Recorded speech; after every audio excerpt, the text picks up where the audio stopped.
Sir ওই যে আমাদের 1 মিটার যেতে চেয়ারের উপরে ওইখানে তো 16 মিটার আছে, সেখানে 16 মিটার। এই যে এটা স্যার, এটা ওইটুকু 16 মিলি আছে, আর ওই জায়গাতে 16 আছে। হ্যাঁ, 16 আছে স্যার। বটমে 20 আছে। বটমে আছে 20 রিং দিয়েছেন না? হ্যাঁ, 5টা। তিনটা রিং লাইন 5টা হবে, 6টা হবে। 3টা করে রিং। চারটে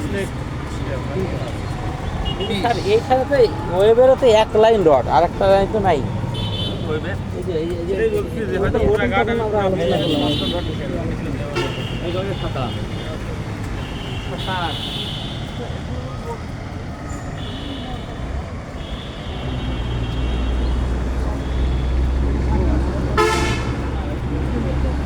এটা স্যার এই যে এটার কথা বলতেছি।